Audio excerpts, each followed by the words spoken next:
compris là, le Seigneur me parle de l'Europe. Et il y a quelque chose qui se passe dans le milieu politique. Il y a beaucoup de conflits d'intérêts. Et on va voir cela continuer pendant un certain temps. Mais le Seigneur dit, j'ai donné le pouvoir à un groupe. Et pendant longtemps, ils sont allés contre ce que j'ai dit. Et le Seigneur dit, voici le pouvoir change de camp. En Europe, le pouvoir change de camp. Je vous ai donné le pouvoir pendant longtemps. Et vous êtes allés contre ce que j'ai dit encore et encore et encore. Vous avez autorisé des choses abominables. Et voici, je vous retire le sceptre de puissance. Et le pouvoir change de camp.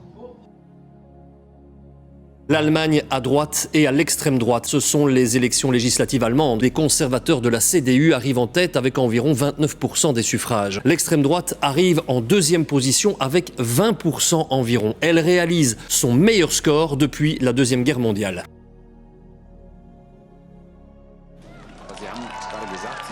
Leur victoire était annoncée, les conservateurs allemands signent leur grand retour au pouvoir. Maintenant, nous devons nous parler les uns les autres et former aussi vite que possible un gouvernement avec une bonne majorité parlementaire. Le parti d'extrême droite AfD jubile. Il devient la deuxième force politique du pays avec un résultat inédit.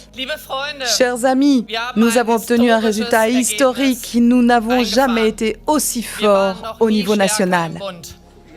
Les électeurs ont donc tenu leur promesse de vote. Les élections législatives étaient prévues pour septembre, mais l'éclatement de la coalition du chancelier social-démocrate Olaf Scholz a précipité le calendrier.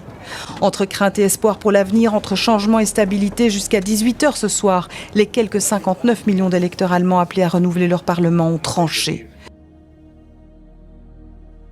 Pour l'extrême droite, le Seigneur dit ceci. La réussite de votre mandat sera que vous impliquez des personnes qui ont une relation avec Dieu. Des personnes qui communiquent avec Dieu. C'est la seule chose qui va vous amener à avoir ce que le Seigneur prévoit pour vous. Si vous mettez de côté des personnes qui parlent à Dieu et des personnes à qui Dieu parle, des personnes qui peuvent vous conseiller selon le plan de Dieu, également, vous n'aurez pas ce sceptre.